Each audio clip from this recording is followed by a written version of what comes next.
Welcome to the Elokus podcast. We are now,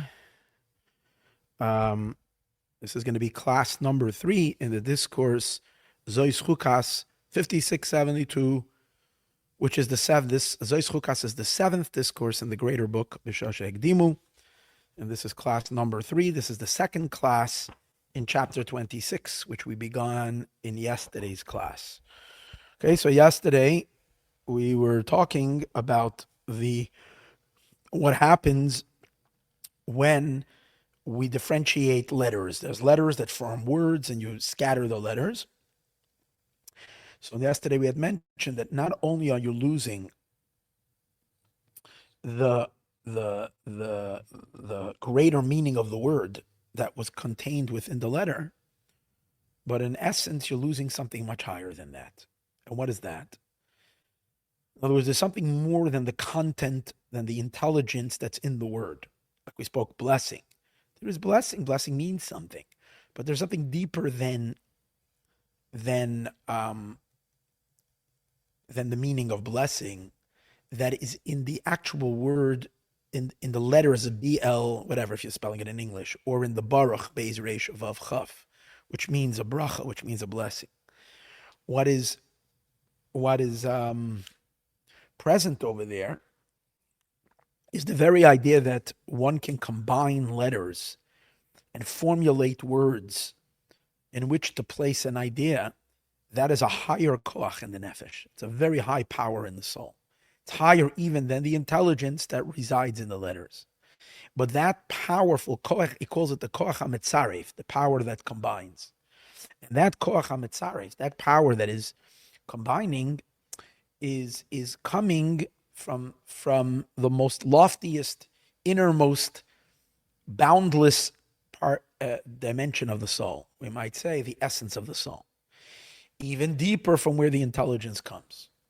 And therefore, when one takes a compound of letters or a combination of letters and disintegrates the union or separates the letters, two elements are being lost. The first thing that's being lost is the Oir HaSeichel.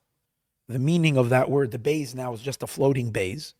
It doesn't mean blessing at all. It's a beis from the word blessing, but it doesn't mean that at all, because it's only blessing when it's connected to the Reish Vav and the Ches and the Chaf. And number two, the power that was present in order to combine, since there's no combination of letters over here, that power is also not being expressed, which otherwise would have been expressed. And we spoke yesterday that this, if we take this as the metaphor and we apply it to the deeper ideas that we were talking about earlier in the discourse, is that there is the light that is the meaning of the Eses Spheres Agnuzais, the 10 hidden spheros, when they were all combined together, they contained an idea. The idea is the idea of the cosmos. That's what the idea is, because from these 10 spheros, God builds the entire world.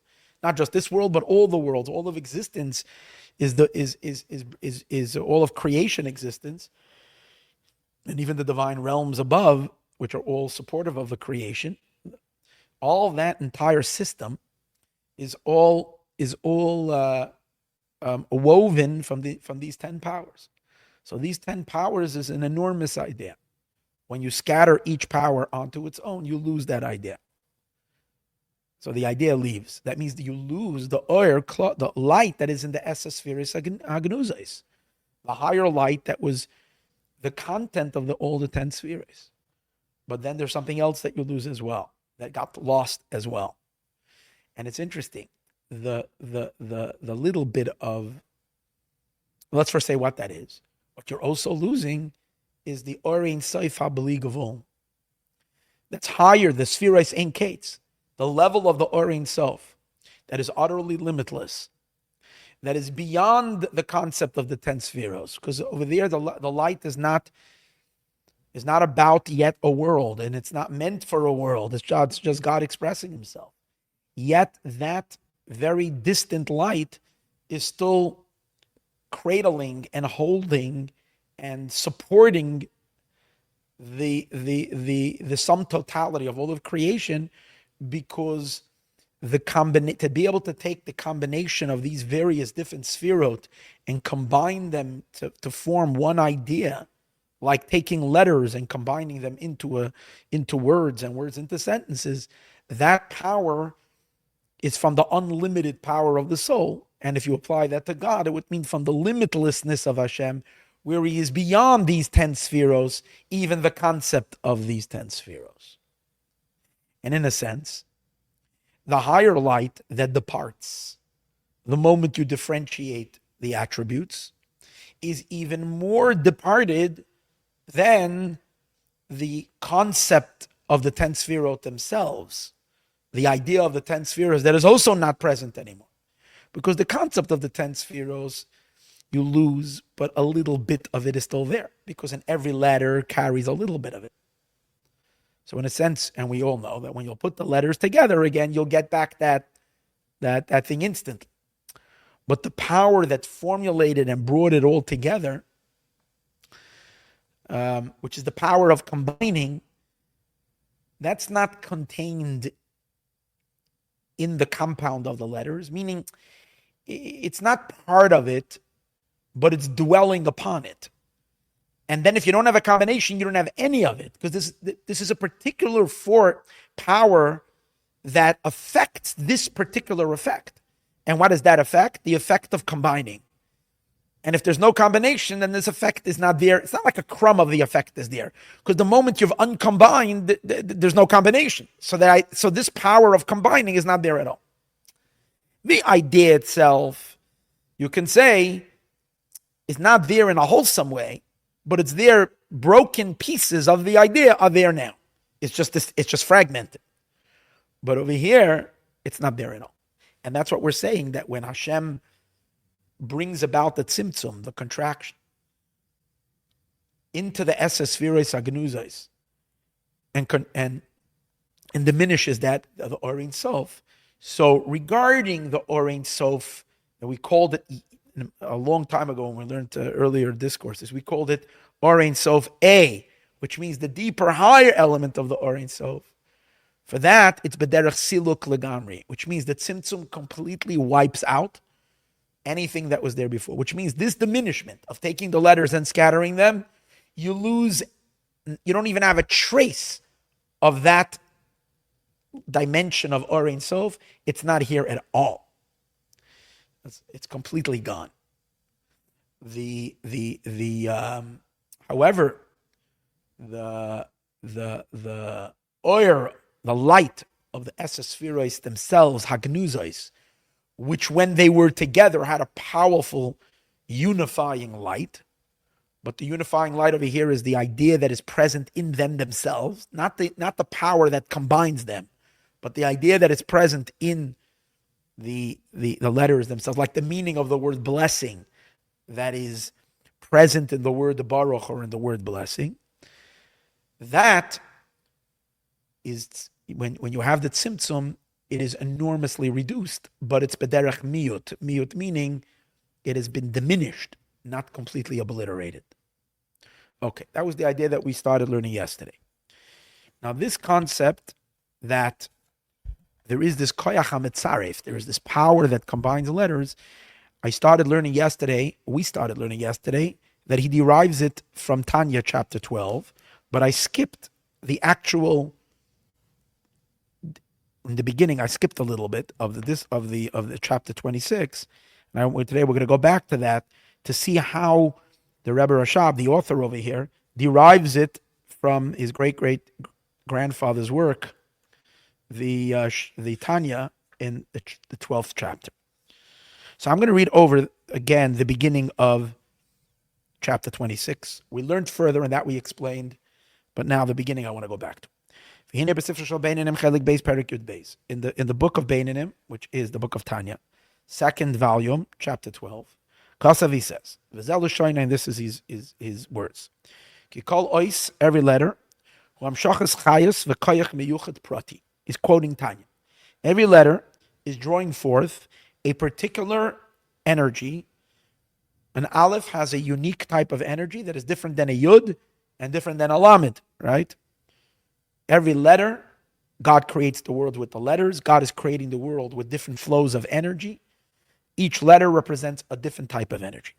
So the Alter Rebbe says over there that when many letters come together, liyas teva, to produce a word, now in addition to the fact that you have now a word made up of 4 letters, so you have 4 energies combined together. And yesterday we spoke that it's not only the combination, it's also the order in which the letters are put causes each letter that's prior in the word is more dominating than the letter is stronger than the letter that's afterwards. Now there's another idea that rises above them all.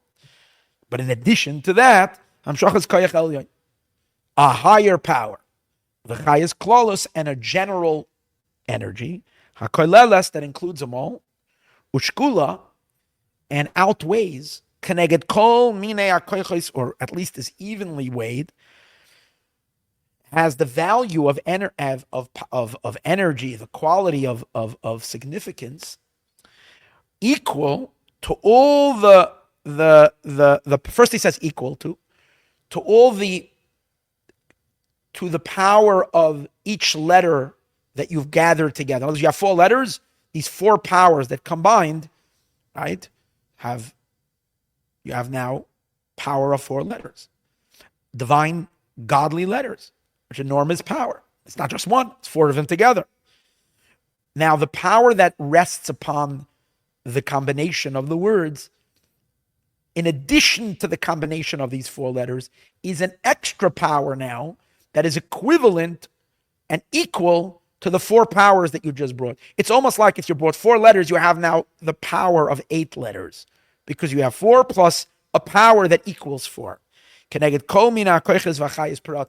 Which is corresponding and equates to all the powers and all the individual energies of the letters. So till now we said it's equal, but here he adds even more, and not only is it equal to them, but it's even rises above them, which means that which is now produced in this word is not only equal to the value of each of the letters independently,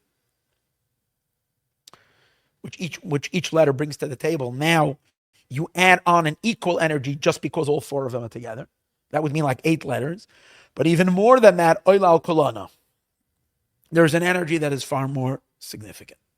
Whatever number you want to choose now, that the quality of it is. Let's say 20. So now you add 8 letters, now it's the power of 20. Add another 12. Why? I'm just picking any number.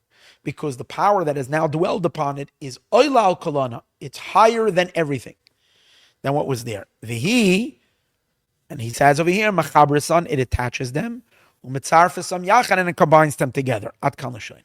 So yesterday we said, at first glance, this that he's talking over here, that there is a power that unifies these individual letters, and this is a higher power and it unifies them together, we would be tempted to say, would be easier to say, that this is the meaning of the word. This is the idea. If you say the word baruch, which means blessed, it's not just letters. Till now you were dealing just with individual letters. Now you have a concept of a word. That word is the powerful energy that is bigger than the sum total of the letters. Ad kal l'shoyna. This is the word of the Tanya. But now he is going to prove that the Alter Rebbe means more than just the content of the word. So, but he's going to build it up slowly. And he says like this. First of all, when we're talking about the letters, and we say that every letter of the Hebrew alphabet contains within itself a super godly energy, a divine flow. When he says the chol oisrom shachas chayis meyuchet nira, it appears she'ena kavana. The intention over here is not rak al achayis da ois atzmai, that he's referring merely to the energy of the letter itself. The lamailo, which above would mean hu achayis da kelim atzman, which means the energy that is in the vessels themselves.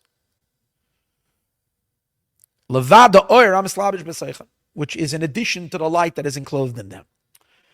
When we're talking about the letter, let's say Baruch, right? The word Baruch. So let's take the letter Beis.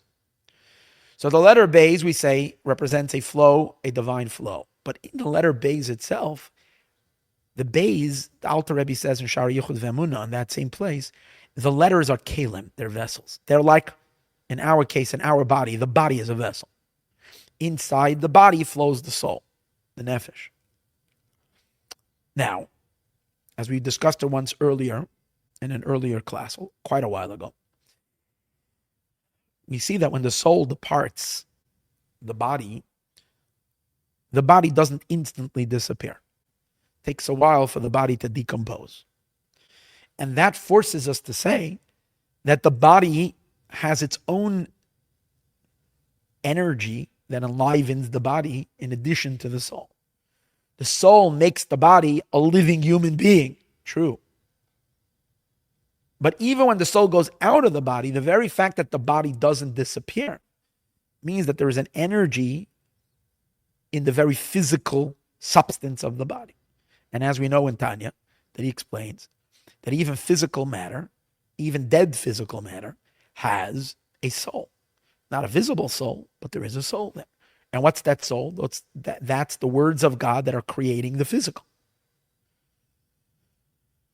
So just like it is in our bodies, that there is two types of life in our body. There is the body itself, and then there is a living body. The body itself also has life, but that's a much lesser life than the life that the body receives when the soul encloses itself in the body and the person becomes a full-fledged living being.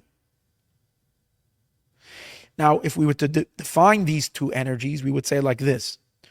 The energy that's in the body itself, the chayos of the body itself, is called chayos hakeli. It's the chayos, or chayos haguf. It's the chayos of the body, or chayos hakeli. Ba'atzma. It's the energy of the vessel itself. And the chayos that goes inside of it, the soul, that's the nefesh adam. And that's the chayos nafshi. That's the soul energy that is now in addition to the chayos of the guf of the body. Let's take the same idea and apply it to divine letters. Divine letters themselves, each letter is like a keli. It's a vessel. It's like a body. So that itself has divine energy. Inside these letters, because the vessel is a keli, but also every letter also has a soul. Now, you don't really see the soul so much when you just have one individual letter. You don't see that the aleph has a life to it. It looks more like a dead thing. But as you take a few letters together, then, and the word comes to life. So you feel that there's an energy running through the word. Then you can see it, that it's not just vessels over here. It's not just containers. There is a concept. There is a spirit here. But in truth, even every individual letter of the aleph beis is both a keli. It's primarily, the letter is primarily a keli. But if it's a vessel, it's a container, means that something can go inside of it. And immediately when the letter is formed, there's also the oir haneshama of the aleph. So in God's words, there is the chayas hakelim, the life of the vessels, and there's also the higher divine energy that dwells once the vessel is there. A higher energy dwells in the vessel. So now the Rebbe Rashab is saying that when the Alter Rebbe says that every letter of the aleph beis is an individual power onto its own, and then when you add them up together, now you multiply it, and then when you create a word, there's now a higher energy. So the Rebbe says, let's first take a look a moment. When he says every letter has its own energy, is he referring to the energy of the vessel, of the letter itself? Or is he also referring to a higher, the soul of the letter? So the Rebbe says, over here, the Rebbe Rashab, that the Alter Rebbe means also, it appears from his words, not only the chayos of the keli of the letters, but also the chayos of the neshama of the letter. Now, he says, Kain mashma bahagosha. Kiyem, that's what he says, kiyem, but rather. Meaning, let's go back. Near it appears, she'eina kavana, the intention is not rak al achayas ta'is atzmai, on the energy of the letter itself. The lamailo, which above, uachayas da'kelim, which be the vessels, the life of the vessels, atzma. Levad da'oira mislabish b'toicham, which is in addition to the light that's inside of them. So what are we referring to? The energy of the vessel? He says, no. Kiyem shebeklal zeh, but rather included in this, hugama oira mislabish ba'oisiyos, is also the light that goes into the letters. Kain mashma bahagosha. So it implies in the footnote in Tanya. That means in the side note of the Tanya. In the words of the Tanya itself, you can argue. Let's read the words again. Every letter is drawing forth a life and a particular energy. He's not necessarily. You can argue that he's not referring to the life that's flowing in the letter. You might be able to argue and say he's referring to the actual letter itself, that inside the letters there is an energy that make up the keli of the letter. Although the words, he says, kikol ois, in every letter, hiham shachas, is drawing energy, seems to imply that into the keli, a higher energy is drawn. We're talking about the soul of the letter, not the body. But not so, it's not so so clear. However, when you look at the Haggah later, a few lines later in Tanya, he has a footnote on the side note. And over here, let's hear his words over here. And again, what I'm saying now doesn't state in the Ayin Beis what we're learning, but I'm quoting from Tanya. He says, Lefisha kol ois v'ois machav beis ois yis ha-Torah, because every letter from the 22 letters of the Torah, huam shachas chayes v'koich meyuchad prati, pulls forth an individual life, she'eino nimshach b'ois acheres, which is not drawn in a different letter. A lamed pulls a unique type of energy from God, from the source, different than what an aleph pulls. He says, therefore, because each one has a different energy, gam tuminasam b'ksav, that's why their image and how they look when they're written, kol oisu b'tminum yochedes pratis. Every letter also looks different. In other words, the appearance, the shape, and the form of the letter is reflecting the spiritual type of energy, the shape and the form of that flow. Hamoid al tzir amshacha, that shows on the tzir of what type of flow it is. And hear the next words. His galos or v'achayos, and the revelation of light and energy, v'akoyach hanigla, and the power that is revealing itself, v'nimshach, and is being drawn ba'oizu, into this letter, or through this letter. These words imply more that we're not talking about the letter, but an energy flow that's going through the letters. Eichu nimshach, how is it drawn? Yeah. So from the Haggah over here, these words seem to indicate that we have to look at these words of Tanya a little deeper and not just learn and see that he's referring to the actual building blocks themselves, the letters themselves, but the soul of the letters, the energy that's in every letter. Okay, why was this important for our discussion now? Because what he's trying to do is that he's trying to take this very Tanya, and every part of the Tanya, this way I understand it, he's elevating it to a higher level. When you're reading just about, again, what is the Tanya working his way over here? He's first saying that every letter has an individual power, and then he says, but you should know when the letters come together and they form a word, you have more than just a combination of letters, you have a higher energy. So what he's trying to do over here now, the Rebbe Rashab, what he's doing in this piece, is he's trying to show that every single thing we're learning over here is really higher than you think it means. When he speaks about the individual letters, don't get confused. Don't think he's speaking just about the chunky letter. He's speaking also about the divine energy that's flowing in the letter, the neshama in the letter, the soul of the letter. And then later, when he says that there is a higher energy that is dwelling in the letters, this higher energy, don't understand it just to be the meaning of the word, right? The meaning of the word that is now presented. Once a word comes together, there is a meaning. There is an idea now that's being presented. And that's a higher energy than the letters, like the word blessed, which means more than just a B and a whatever and an L. It's now containing a higher idea. He's saying, no. He's saying now, no, the Alter Rebbe means even higher than that.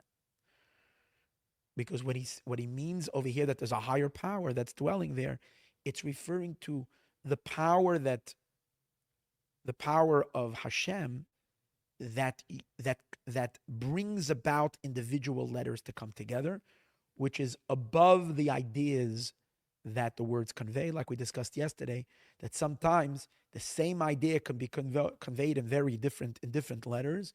And why is one person choosing these letters and another person is choosing these other letters has to do with something very deep in their soul that is deeper than their intelligence and the idea. Because the idea everybody has equally.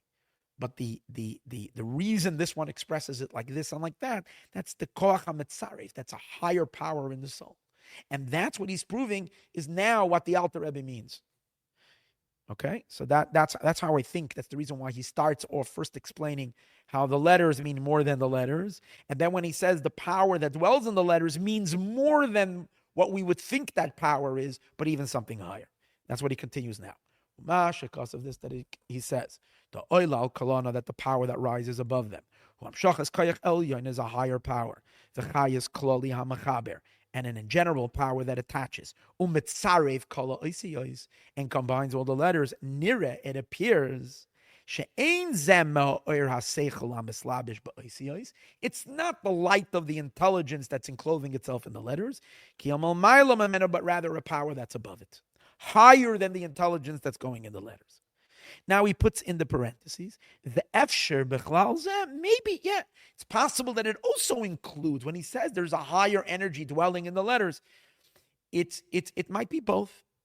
It will include, of course, that when you take a few letters together and you create a word, now you'll have a concept that's bigger than just the meaning of the individual letters. And in addition to that, it means that plus higher. It's possible that this also means the light that is enclosed. It's interesting. Here he says it's possible that he also means that. But he definitely means a power much deeper than that. On the meta border, it seems very clear that he's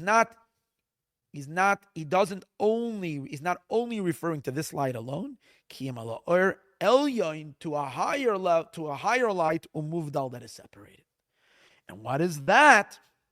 That is the power that we learned yesterday, is the power to combine letters, which you see is a very deep power, which he said, and we learned yesterday that sometimes you have various different Rishonim, Tosfos, Rosh, Daran. These are great Talmudic commentaries on the Talmud, and each one gives the same concept, and each one says it in different words. Okay, so now we're going to continue further from where we were holding yesterday. And I think we learned these words already also, but we're just going to reread the last line.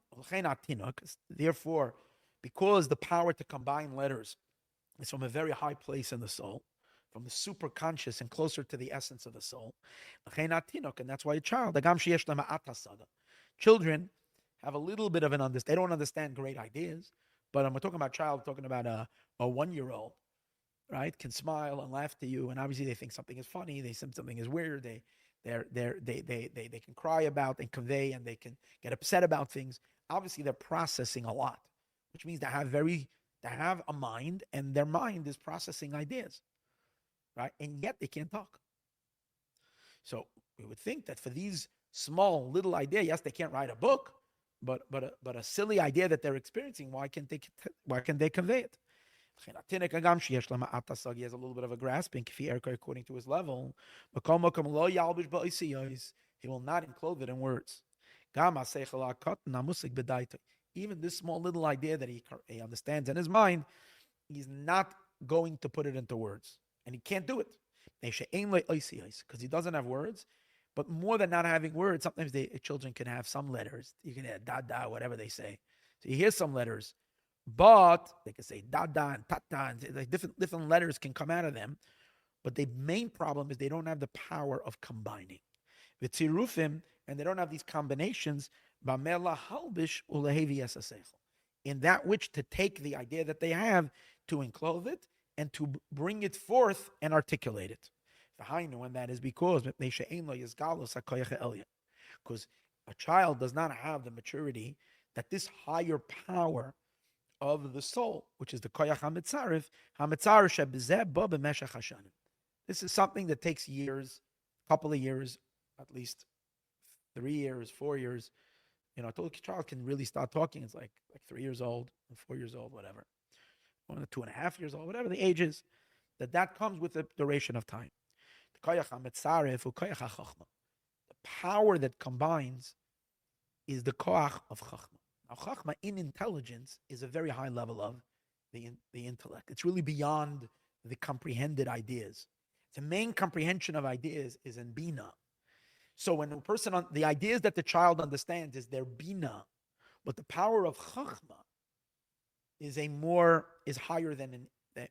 Now, you have to understand when he says over here the power of chachma is higher than intellect, he means the highest. In chachma itself, there's a few levels. So the deeper part of chachma is more the ability of the mind to see something, and not so much the flash of a concept, which is already part of intelligence. So the koach chachma is higher, and that's the power from where combining of letters comes from. And the light that enclosed itself in the words. So there's two things. When you have a sentence, you have an idea that you're putting into the words. That's the light that's being enclosed in the words. That's the concept of blessing that's in the word, the baruch, like we discussed earlier. That concept, if you understand what blessing means, it's a bina concept. That comes from the energy of bina. But the power to take the letters and put them together so that you can take this concept and convey it in a cohesive manner in words, that is from chachma. She says, and the chachma, however, and children don't have the development of the light of chachma. This comes with age, when the child grows up. Like we say, there's a certain development of mind that takes a person until they're 20 years old. Now, speech, of course, comes earlier, but he just wants to show that the development of a higher mochin takes a longer time. Like the sages tell us that a person we don't let a child,